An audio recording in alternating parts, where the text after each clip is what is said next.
નમસ્કાર. આજે આપણે મહાકવિ ભવભૂતિનું જીવન અને એના સમય વિશે પરિચય પ્રાપ્ત કરીશું.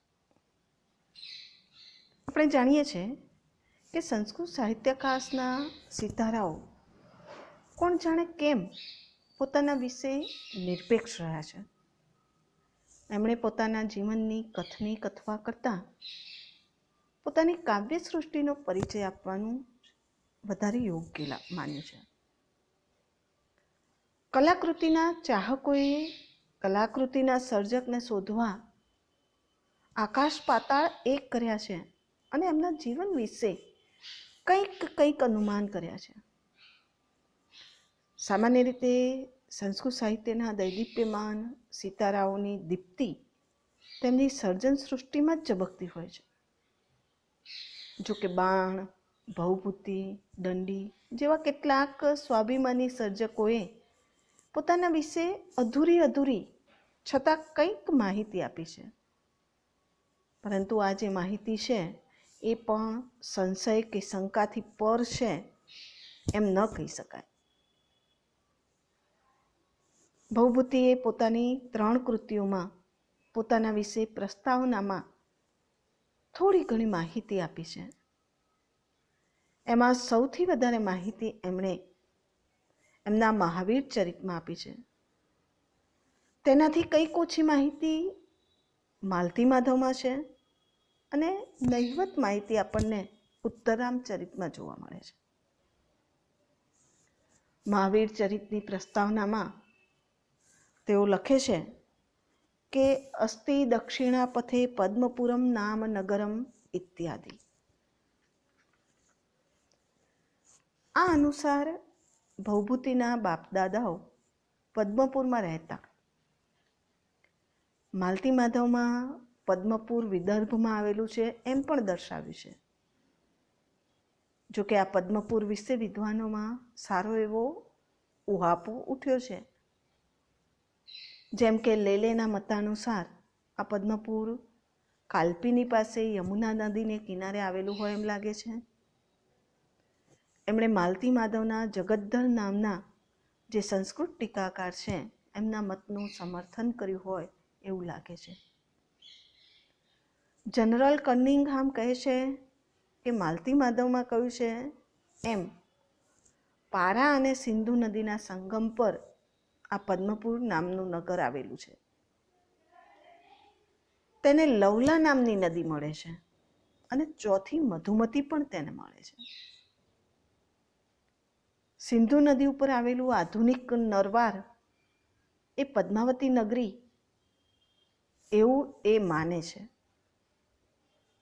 અને પરબતી એ જ માલતી માધવમાં ઉલ્લેખાયેલી પારા નદી છે એમ પણ આ કનિંઘહામ પોતે માને છે.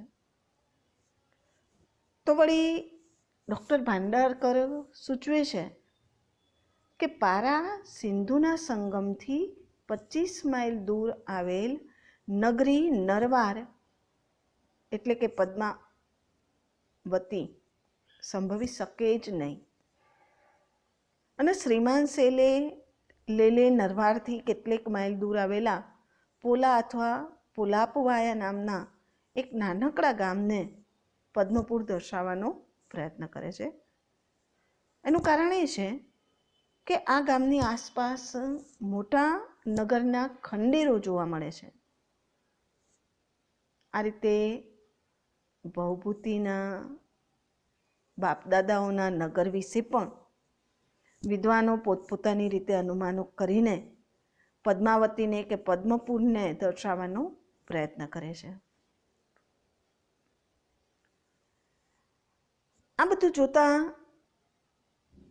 અને આજે પણ વિદર્ભ, વાડ અને એની આસપાસના પ્રદેશમાં તૈત્રીય શાખાના મહારાષ્ટ્રીયન તૈલંગણ બ્રાહ્મણો વસે છે અને એ જોતા પદ્મપુર વરાડમાં હોવાનો વધારે સંભવ છે. એટલે નાગપુર નજીક આવેલા ચંદ્રપુર પાસે પદ્મપુર હશે એવું એક અનુમાન પણ કરવામાં આવ્યું છે. જ્યારે મિરાસી નામના વિદ્વાન જણાવે છે કે ભંડારા જિલ્લાના આ ગામ પાસે જે આધુનિક પદ્મપુર છે એ જ ભવભૂતિનું વતન પદ્મપુર છે. ભવભૂતિના વડવાઓ કૃષ્ણ યજુર્વેદની તૈત્રીય શાખાના કાશ્યપ ગોત્રના ઉદુંબર નામના બ્રાહ્મણો હતા, જેઓ ભવભૂતિથી ઉપરની 5મી પેઢીએ વાજપેયી યજ્ઞ કરનારા હતા. માલતી માધવની એક પ્રતમાં ઉદુંબરના સ્થાને ડંબર એવી પણ વાંચના આપેલી છે, પરંતુ એમાંથી ઉદુંબર એ વધારે યોગ્ય અને સાચું હોય એમ જણાય છે. ભવભૂતિના દાદાનું નામ ભટ્ટગોપાલ હતું અને પિતાનું નામ નીલકંઠ હતું. આ બાબતમાં આ સાથે સાથે એમની માતાનું નામ જાતુકર્ણી હતું. ભવભૂતિનું નામ ભવભૂતિ અથવા તો શ્રીકંઠ હતું અને આ બાબતમાં પણ વિદ્વાનોમાં સારો એવો મતભેદ છે. જે રીતે એમના બાપદાદાઓ પદ્મપુરના રહેવાસી હતા એ બાબતે આ પદ્મપુર નગર ક્યાં આવેલું છે એ બાબતે વિદ્વાનોમાં જે રીતે મતભેદ છે, એ રીતે ભવભૂતિનું નામ એ ભવભૂતિ અથવા તો શ્રીકંઠ એ બાબતે પણ વિદ્વાનોમાં મતભેદ છે. જગદ્દર એવું જણાવે છે કે નામના શ્રીકંઠ પ્રસિદ્ધા ભવભૂતિ.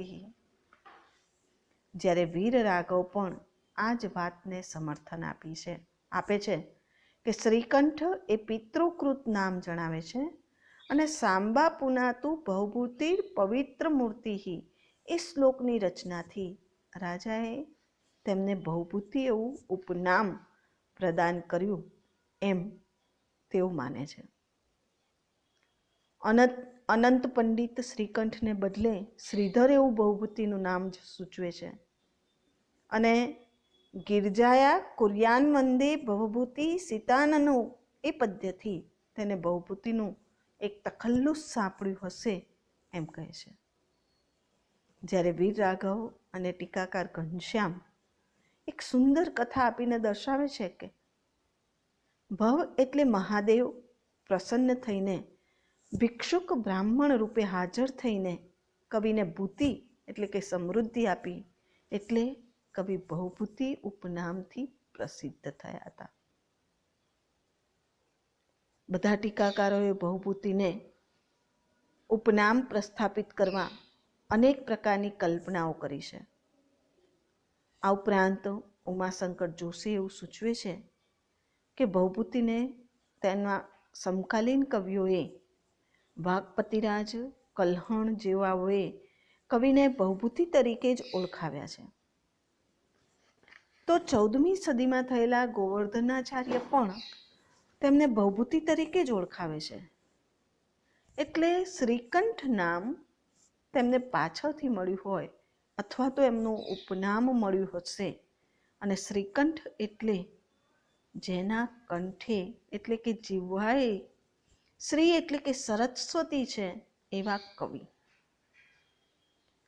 ઉમાશંકર એ બાબત પણ સૂચવે છે કે ભવભૂતિના પિતા નીલકંઠ છે, તેમાં કંઠ શબ્દ છે, પરંતુ એમના પિતામાં ભટ્ટ ગોપાલ છે, એટલે કંઠ નામ ઉપરથી શ્રીકંઠ એવું ભવભૂતિનું બાળપણનું નામ હોય એમ માની શકાતું નથી. અને માલતી માધવની એક પ્રતમાં ભવભૂતિ નામા એવો પાઠ છે. તો વળી શરદરંજન રે વ્યાકરણની મદદથી એવું પ્રસ્થાપિત કરે છે કે જ્યારે સમાસમાં નામ શબ્દ આવે ત્યારે ચોક્કસ વ્યક્તિના નામનો નિર્દેશ થાય છે. તદુપરાંત ઉત્તર રામચરિતની એક હસ્તપ્રતમાં શીલકંઠ એવું નામ પણ ઉપલબ્ધ થાય છે. ઉમાશંકર જોશી એ વાત ઉપર પ્રકાશ ફેંકે છે કે હાલમાં દક્ષિણમાં શ્રીકંઠ્યા નામનો ઠીક એવો પ્રચાર છે, જે શ્રીકંઠ શબ્દમાંથી ઉતરી આવ્યું છે. આમ ભવભૂતિ એ નાટ્યત્રયના રચયિતા છે. એનું ભવભૂતિ કે નીલકંઠ કે શ્રીધર કે શીલકંઠમાંથી ગમે તે નામ કે ઉપનામ હોઈ શકે. આ બાજુ જોઈએ તો આધુનિક વિદ્વાનોએ આ નાટ્યત્રયના રચયિતાને કુમારીલ ભટ્ટના શિષ્ય અંબિકાચાર્ય સાથે પણ સરખાવ્યા છે.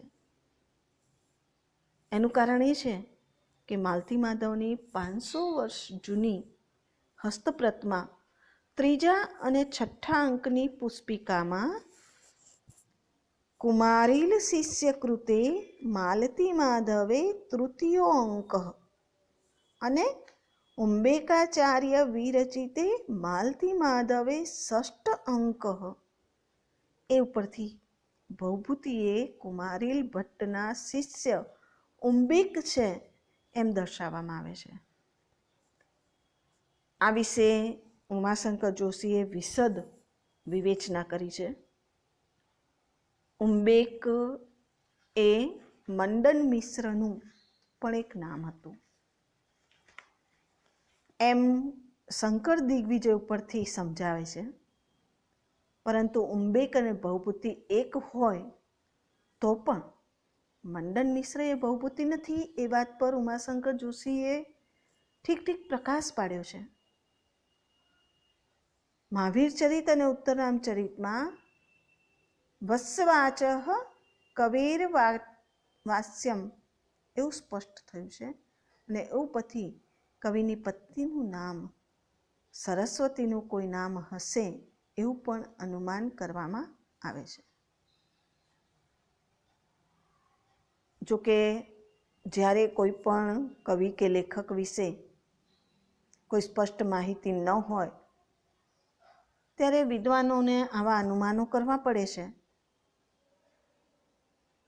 એ રીતે અહીંયા પણ કવિના નામની બાબતમાં પણ વિદ્વાનોમાં ઠીક ચર્ચા અને ઉહાપો ઊભો થયો છે. મહાવીર ચરિત અને માલતી માધવમાં આપેલી માહિતી પ્રમાણે જ્ઞાનવિધિ એ કવિના ગુરુ હતા. પરંતુ જો અંબિકને ભવભૂતિ માનીએ તો તે કુમારીલ ભટ્ટના શિષ્ય છે અને કુમારીલ એ મીમાંસક છે. એટલે ભવભૂતિ એ કુમારીલના પણ શિષ્ય હોય એવો સંભવ છે. જોકે આ બાબતે એમની કૃતિઓમાંથી કોઈ સીધું પ્રમાણ આપણને પ્રાપ્ત થતું નથી. સિવાય કે માલતી માધવની હસ્તપ્રતના 3જા અને 6ઠ્ઠા અંકની પુસ્પિકા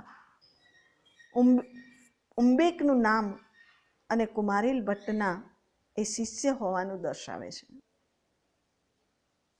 જોકે અહીંયા એવું પણ બને કે પહેલા કવિ મીમાંસિક કુમારીલના શિષ્ય હોય અને પાછળથી વેદાંત તરફ ઢળ્યા હોય અને જ્ઞાનનિધિએ તેમને પ્રેરણા આપી હોય. આવું પણ એક અનુમાન કરી શકાય. હવે આપણે જોઈએ તો કવિની જે કૃતિઓ છે એ કૃતિઓમાંથી કવિના આંતરિક સ્વભાવના દર્શન થાય છે. કોઈ પણ કવિની કૃતિનું અધ્યયન કરીએ તો એમાં કવિના આંતરિક સ્વભાવના દર્શન થયા વિના આપણને રહેતા નથી.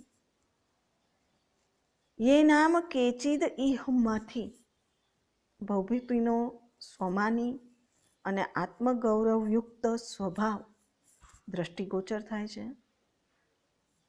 આ ઉપરાંત ઇતિહાસ, પુરાણ વગેરેનો તેમનો ઊંડો અભ્યાસ હશે. મીમાંસા અને વેદાંતમાં પણ ખાસ કરીને વેદાંત તરફ તેઓ વધારે પડતા ઢળેલા હશે. ન્યાયશાસ્ત્રનું અને કામસૂત્રનું તેમનું ગહન જ્ઞાન તેમની કૃતિઓમાંથી દેખાય છે. તેમની પત્નીનું નામ વિદ્વાનો દર્શાવે છે એ મુજબ સરસ્વતીના નામ ઉપરથી હોવું જોઈએ. તેમણે દાંપત્ય પ્રેમનો આદર્શ તેમની કૃતિઓમાં પણ રજૂ કર્યો હોવાથી અને એક પત્ની વ્રતનો આદર્શ દર્શાવ્યો હોવાથી તેમને એક પત્ની હશે. એમનું દાંપત્ય જીવન સફળ અને સુખદ હશે. કરુણ રસ તરફ તેમને પક્ષપાત હતો. તેમના જીવનની કરુણતાને આ બાબત એવી પ્રેરવા આપણને પ્રેરે છે એ બાબત તરફ કે એમના જીવનની જે કરુણતા છે એ કરુણતાને કારણે એમને કરુણ રસ તરફ વધારે પક્ષપાત હશે એવું અનુમાન કરી શકાય. અનેક વિદ્વાનો કનોજના યશોવર્માના આશ્રિત આ કવિને માને છે, પરંતુ તેમનું કોઈ પણ નાટક રાજ્યની રંગશાળામાં ભજવાયું હોવાનો ઉલ્લેખ નથી. એટલે તેઓ રાજકવિ હોય એ વિશે સંશયને સ્થાન છે. તેમના નાટકો કાલપ્રિયનાથના ઉત્સવ પ્રસંગે ભજવાયેલા છે. આ બાબત તેમના નાટકો રાજ્યના તખ્તા પર નથી ભજવાયા એ દર્શાવે છે. તેઓ શૈવ સંપ્રદાયના છે એ બાબત પણ સ્પષ્ટ થાય છે. કવિને નટમંડળી સાથે ઠીક મિત્રતા સંબંધ હતો એમ પણ મહાવીર ચરિત અને માલતી માધવની પ્રસ્તાવના પરથી જાણવા મળે છે. આમ કવિના જીવનની અંતર્ગત માહિતી એમની કૃતિઓ ઉપરથી આટલી સાંપડે છે. જો કે કવિની કૃતિમાંથી કવિના જીવન વિશે આવા અનુમાનો કરવા એ બહુ યોગ્ય નથી, કારણ કે કૃતિમાંથી દેખાતું સ્વરૂપ કેટલી વાર એ કૃતિના સર્જકનું ન પણ હોઈ શકે. કારણ કે ઘણીવાર હાસ્ય, ઉલ્લાસ અને આનંદમય સર્જનનો સર્જક આંતરિક જીવનમાં અત્યંત કરુણ પણ હોઈ શકે, અને જે કરુણની નિષ્પત્તિ પૂર્ણતયા દર્શાવતો હોય એનું જીવન કરુણથી શૂન્ય પણ હોય. અને શ્રી ઉમાશંકર આ વિશે એક સુંદર ઉદાહરણ ટાંકે છે કે એક ફ્રેન્ચ લેખક નિર્વેદ ભરી મનોરુગ્ણતાના ઈલાજ અર્થે ડૉક્ટર પાસે ગયો ત્યારે ડૉક્ટરે એને મોનિયર વિલિયમના નાટકો જોતા રહેવાની સલાહ આપી, જ્યારે ખરેખર એ દર્દી જાતે જ મોનિયર વિલિયમ હતો. આમ એમની કૃતિ કરતાં એમનું જીવન ભિન્ન જ હતું.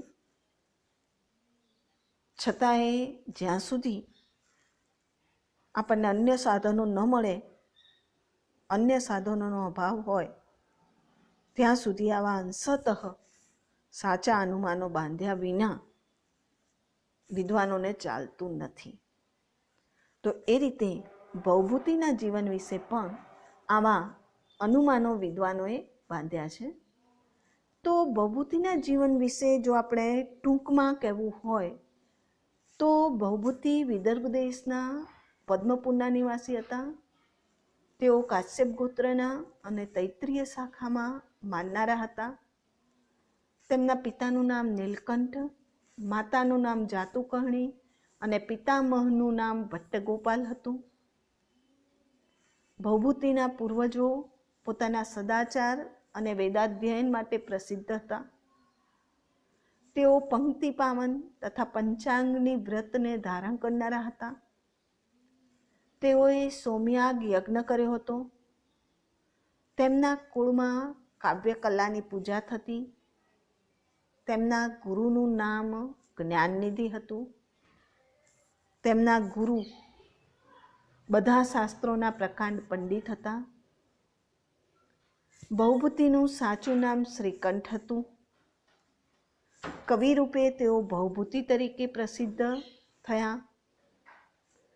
દાર્શનિકોની ગોષ્ઠીમાં ભવભૂતિ ઉંબેક નામે પ્રસિદ્ધ છે. માલતી માધવની એક હસ્તપ્રતમાં ભવભૂતિને કુમારીલ ભટ્ટના શિષ્ય બતાવાયા છે અને 6ઠ્ઠા અંકની પુસ્તિકામાં શિષ્યનું નામ ઉંબેકાચાર્ય અપાયું છે. એ ઉપરથી ભવભૂતિનું નામ ઉંબેક હતું એવું પણ એક અનુમાન કરી શકાય. ભવભૂતિ માત્ર કવિ જ નહોતા, પરંતુ તેઓ પદવાક્ય પ્રમાણજ્ઞ પણ હતા, અર્થાત વ્યાકરણ, મીમાંસા અને ન્યાયશાસ્ત્રના વિદ્વાન પણ હતા.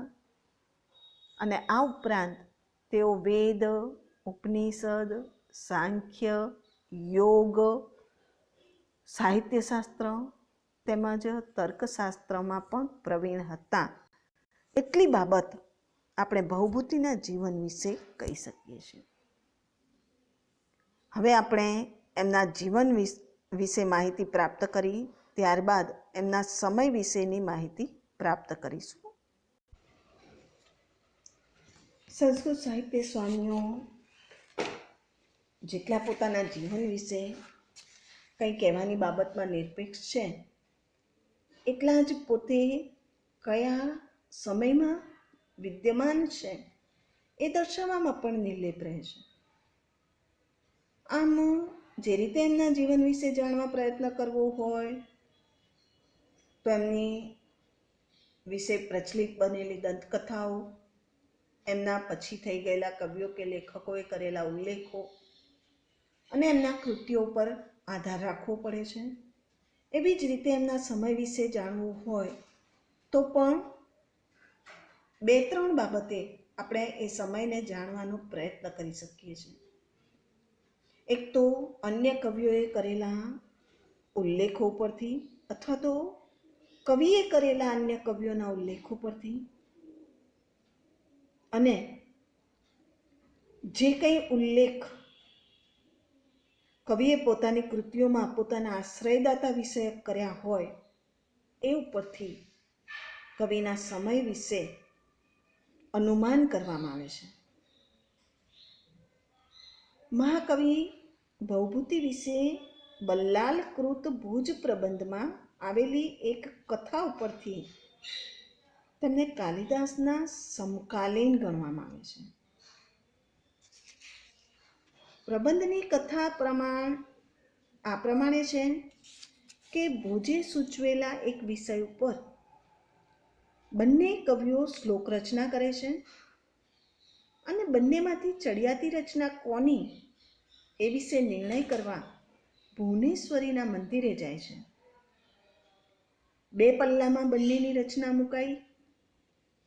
ભવભૂતિનું પલ્લું ઊંચું ગયું, કાલિદાસનું નીચું, અને ત્યારે સ્વયં ભુવનેશ્વરીએ પોતાના મસ્તક કમલના મધુનું એક બિંદુ પાડી ભવભૂતિનું પલ્લું નીચું નમાવી દીધું અને ભવભૂતિ પક્ષે નિર્ણય આપ્યો.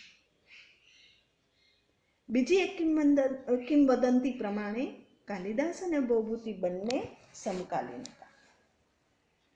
વિક્રમાદિત્યના દરબારમાં કવિ નવરત્નમાંના એક હતા. ભવભૂતિ નવા કવિ હતા. તેમણે ઉત્તર રામચરિતની રચના કરી અને કાલિદાસને પોતાનું કાવ્ય સાંભળવા વિનંતી કરી. કવિ ચોપાટ રમતા રમતા આ સાંભળતા ગયા અને છેવટે ઉત્તર રામચરિતના પહેલા અંકના 27મા શ્લોકમાં રાત્રિરેવ વ્યરસિતઃ હતું.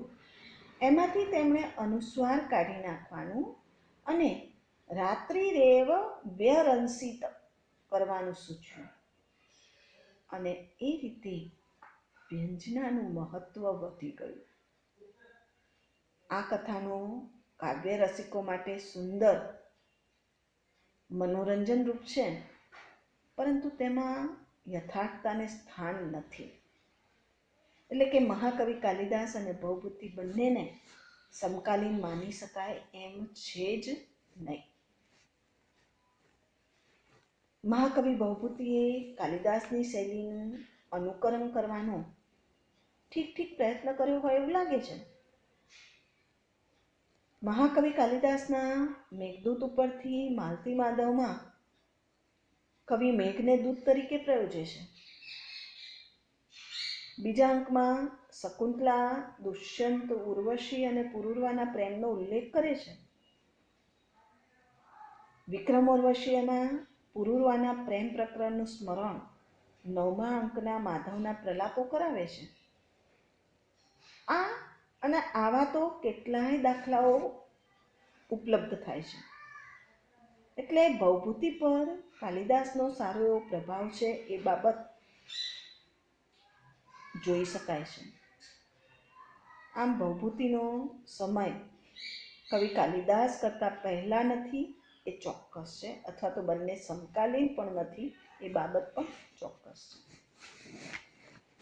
બીજી બાબત જોઈએ તો મહાકવિ બાણ કે જેમનો સમય વિદ્વાનોએ 7મી સદીના પૂર્વાર્ધ એટલે કે ઈસવીસન 606 થી 648 દરમિયાન સમ્રાટ હર્ષના સમયમાં જે બાણભટ્ટ થઈ ગયા છે, તેમણે હર્ષચરિત નામની આખ્યાયિકામાં પૂર્વ સૂર્યોની વંદના કરી છે અને તેમાં ભાસ, કાલિદાસ, હરિશ્ચંદ્ર, પ્રવરસેન ઇત્યાદિ અનેક કલાકારોને નિર્દેશ્યા છે, પરંતુ બાણે ભવભૂતિનો ઉલ્લેખ કર્યો નથી. જોકે બાણે આમ મૌન સેવ્યું, એટલે કંઈ ભવભૂતિ બાણ કરતા પછી થઈ ગયા છે એવું અનુમાન પણ કરી શકાય નહીં. આ સિવાય કુંદમાલા નામના એક નાટકની કથા ઉત્તરાંચરિતની કથાને મહદ અંશે અનુસરે છે. જોકે કોણ કોને અનુસરે છે એ કહેવું સ્પષ્ટ નથી, અસંભવ છે. છતાંય આવા ગૌણ કહી શકાય એવા પુરાવાઓ કવિની તિથિને નક્કી કરવામાં મદદરૂપ પણ નીવડી શકે, કારણ કે તેની મદદથી લગભગ એમના સમય નિર્ધારણની નજીક પહોંચી શકાય. જોકે સદભાગ્યે ભવભૂતિને નક્કી કરવા માટે, એમના સમયને નક્કી કરવા માટે ઐતિહાસિક પુરાવો પણ સાંપડે છે આપણને. કલ્હણ રાજતરંગિણીમાં કાશ્મીરના રાજા મુક્તાપીડ, જેને ચીનના ઐતિહાસિક લેખો મુ ટોપી એવા નામથી ઓળખે છે, એની વાત કરતા આ મુક્તાપીડે વાઘપતિરાજ અને ભવભૂતિ વગેરે કવિઓથી સેવાતા યશોવર્માને જીતી લીધો. એમાં કવિ વાઘપતિરાજ શ્રી ભવભૂત્યાદિ સેવિતાઃ એવું સ્પષ્ટ લખાણ છે. યશોવર્મા કનોજના રાજા હતા. ગૌડવહો નામના પ્રાકૃત કાવ્યમાં પણ યશોવર્માએ ગૌડ દેશના રાજાનો યુદ્ધમાં વધ કરેલો અને ત્યાર પછી વાઘપતિરાજે ગૌડવહો નામનું પ્રાકૃત કાવ્ય રચ્યું એવો ઉલ્લેખ છે. માલતી માધવના કથાવસ્તુમાં ગૌડવહોનો પણ યત્કિંચિત ફાળો છે. એ મૂળ કથાવસ્તુના નિરૂપણ સમયે પણ એ બાબત નોંધવામાં આવી છે. જોકે યશોવર્માના સમય બાબતમાં વિદ્વાનોમાં મતભેદ ચાલે છે, પરંતુ તેમાં કોઈએ તેમને 7મી સદીના અંત અને 8મી સદીના આરંભથી દૂર લઈ જવાનો પ્રયત્ન કર્યો નથી.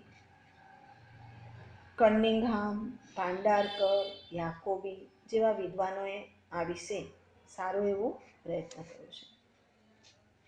બીજી બાબત એ છે કે વાઘપતિરાજ પોતે જ ભવભૂતિનો ઉલ્લેખ કરે છે.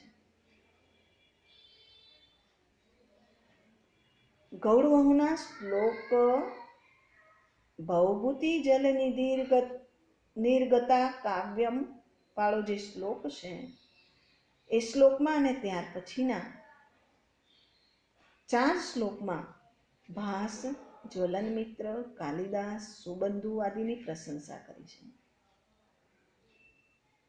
એટલે 799માં જે ઉલ્લેખ છે એ ભવભૂતિનો જ છે એ બાબત સ્પષ્ટ થાય છે એમ કહી શકાય છે. આ ઉપરાંત 11મી સદીમાં થયેલા મહમ્મટ, ક્ષેમેન્દ્ર, મહિમભટ્ટ ઇત્યાદિ ભવભૂતિની રચનામાંથી અવતરણો ટાંકે છે. જ્યારે 10મી સદીના રાજશેખર પણ બાલરામાયણમાં પોતાને ભવભૂતિના અવતાર માને છે, અને 10મી સદીમાં જ ધનપાલ પોતાની તિલક મંજરીમાં ભવભૂતિની સરાહના કરે છે. આ સિવાય 8મી સદીના ઉત્તરાર્ધમાં થયેલ વામન પોતાના કાવ્યાલંકાર સૂત્ર વૃત્તિમાં ભવભૂતિની રચનામાંથી અવતરણો આપે છે. આ રીતે કલ્હણ જે રીતે કહે છે તેમ વાકપતિ રાજની સાથે ભવભૂતિ પણ યશોવર્માના આશ્રિત કવિ હોવાનો સંભવ વધારે છે.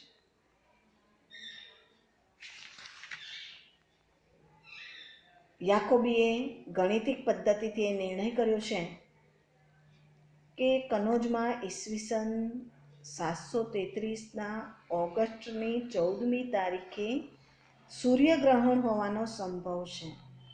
અને આ બધું જોતા અને વાકપતિરાજે ભવભૂતિને પોતાના ગુરુ જેવા ગણ્યા છે એ જોતા 8માના બીજા ચરણમાં જો વાકપતિરાજનો સમય હોય તો ભવભૂતિનો સમય લગભગ 701થી ઈસવીસન 725 દરમિયાન સંભવી શકે. આ રીતે કવિકાલ એટલે કે કવિનો સમય ઉપલબ્ધ જે પુરાવાઓ છે પુરાવાના આધારે એમને 8મી સદીના પ્રથમ ચરણમાં મૂકવાનો પ્રયત્ન વિદ્વાનોએ કરેલો છે. અસ્તુ.